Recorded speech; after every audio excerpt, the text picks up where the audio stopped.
Welcome to double seven media. నేను మీ Adinarayana. RGV Ram Gopal Varma, ఆయన ముద్దుగా రాము అని కూడా పిలుస్తుంటారు. ఆయన ఒక సెన్సేషనల్ డైరెక్టర్. సినిమాలు తీయడంలో ఆయనకు ఆయనే సాటి. ఆయన ఏది మాట్లాడినా ఆయనకు తప్ప ఇతరులకు నచ్చదు. ఆయన నైజం అలాగుంటుంది. 1989లో ఇప్పుడు ప్రముఖ హీరోలలో ఒకరైన నాగార్జునతో శివ సినిమాతో సినీ రంగ ప్రవేశం చేశారు రామ్ గోపాల్ వర్మ. అప్పట్లో ఆ సినిమా సూపర్ డూపర్ హిట్ అయింది. అప్పట్లో కాలేజీ పిల్లలందరూ చైన్ బ్యాచ్లుగా ఏర్పడి చైన్తో గొడవలు పడేవారు అనమాట. అంటే శివ సినిమాలో సైకిల్ చైన్ తీసుకొని ఫైటింగ్ చేసేది ఒక సెన్సేషనల్గా మారింది. అదే విధానాన్ని అప్పట్లో కాలేజీల్లో చదువుతున్న యువకులు పాటించేవారు. అంత సెన్సేషనల్ సినిమాతో సినిమా ఫీల్డ్లో ఆయన రంగప్రవేశం చేశారు. తర్వాత ఆయన గాయం, క్షణక్షణం, మనీ లాంటి ఇలా ఎన్నో సినిమాలు తీశారు. అమితాబ్ బచ్చన్తో కూడా సర్కార్ సినిమా తీశారు. తర్వాత రాంగా ఆయన పొలిటికల్ సినిమాలు తీయడం మొదలుపెట్టారు. వంగవీటి రాధ, రక్త చరిత్ర 2, తర్వాత వ్యూహం సినిమా తీశారు. ఈ వ్యూహం సినిమా ఆయనకు ఇప్పుడు ఇబ్బందిగా మారింది. ఇప్పుడు ఆయన గురించి ఎందుకు ఈ వీడియో చేయాల్సి వచ్చింది అంటే, ఆయనపై ఇప్పుడు కేసులు నమోదయ్యాయి. వైఎస్ఆర్ కాంగ్రెస్ పార్టీ అధికారంలో ఉన్నప్పుడు ఆయన నారా చంద్రబాబు నాయుడు గారు, నారా లోకేష్ బాబుపై అసభ్యకర పోస్టులు పెట్టారని ఆయనపై ప్రకాశం జిల్లాలోని మద్దిపాడులో ఓ టీడీపీ నాయకుడు ఫిర్యాదు చేయడంతో ఆయనపై కేసు నమోదు చేశారు. అదే కాకుండా పలుచోట్ల ఆయనపైన అంటే ఒంగోలులో కూడా కేసులు నమోదైనట్లు తెలుస్తుంది. ప్రస్తుతం అయితే ఆయన్ను అరెస్టు చేయాలని మద్దిపాడు పోలీసులు హైదరాబాద్కు కూడా ఆయన స్వగృహానికి వెళ్ళడం జరిగింది. ఆయన లేకపోవడంతో ఆయన కోసం పోలీసులు ఎతుకులాట మొదలుపెట్టారు. ఇది ప్రస్తుతం సోషల్ మీడియాలో చర్చనీయాంశంగా మారింది. ఆర్జీవిని పోలీసులు అరెస్ట్ చేస్తారా లేదా అనే అంశంపై ఇప్పుడు సోషల్ మీడియాలో వైరల్గా మారుతుంది.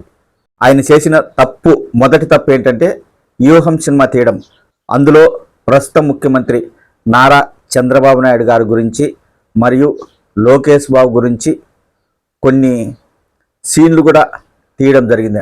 అంటే వారికి వ్యతిరేకంగా ఆ సినిమాలో లోకేష్ బాబును పప్పు అనే పదంతో కూడా పిలిచారు.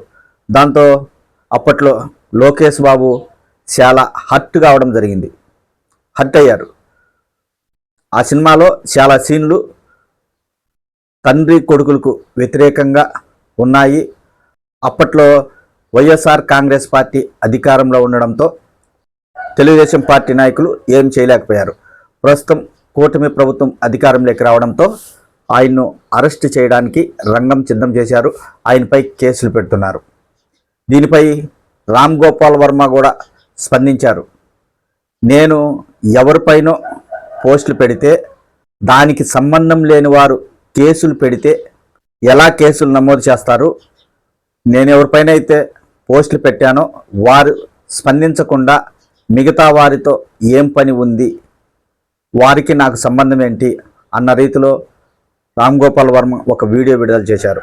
నేను ఎక్కడికి తప్పించుకొని తిరగడం లేదు, నేను సినిమా తీయడంలో బిజీగా ఉన్నాను, ఈ కేసులకు నేను భయపడడం లేదని ఆయన ఒక వీడియో కూడా విడుదల చేశారు. ప్రస్తుతం సోషల్ మీడియాలో ఆయనపై రకరకాలుగా ప్రచారం చేస్తున్నారు.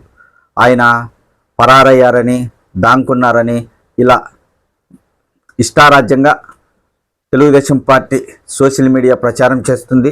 ఆయన్ను అరెస్ట్ చేయాలని కూడా సోషల్ మీడియా కార్యకర్తలు కావచ్చు, తెలుగుదేశం పార్టీ కార్యకర్తలు కావచ్చు కోరుకుంటున్నారు. రామ్ గోపాల్ వర్మ ఒక అసభ్యకరమైన కించపరిచేలా పోస్ట్ పెట్టారని ఆయన కోసం పోలీసులు గాలిస్తున్నారు. ఆంధ్రప్రదేశ్ నుంచి హైదరాబాద్కు రామ్ గోపాల్ వర్మను అరెస్ట్ చేయడానికి పోలీసులు వెళ్లడంతో ఇది ఇంకా చర్చనీయాంశంగా మారింది. ఒక పోస్ట్ పెట్టిన వ్యక్తిని అరెస్ట్ చేయడానికి ఇంతలా పోలీసులు గాలింపు చర్యలు చేపట్టాలా అన్న రీతిలో ప్రచారం జరుగుతుంది. సోషల్ మీడియాలో తెలుగుదేశం పార్టీ కార్యకర్తలు కూడా అనేక రకాలుగా ఇతరులను కించపరిచేలా పోస్టులు పెట్టినా వారిని మాత్రం అరెస్ట్ చేయడం లేదనే ప్రచారం కూడా జరుగుతుంది. ప్రస్తుతం అయితే ఆర్జీవీని అరెస్ట్ చేయాలనే ఉద్దేశంలో కూటమి ప్రభుత్వం ఉంది. ఆయన కోసం పోలీసులను కూడా పంపించారు. రామ్ గోపాల్ వర్మ కూడా తనకు ముందస్తు బెయిల్ మంజూరు చేయాలని కోర్టును ఆశ్రయించారు. కానీ ఇంకా దానిపైన ఎలాంటి నిర్ణయం రాలేదు, తీర్పు వెలువడలేదు.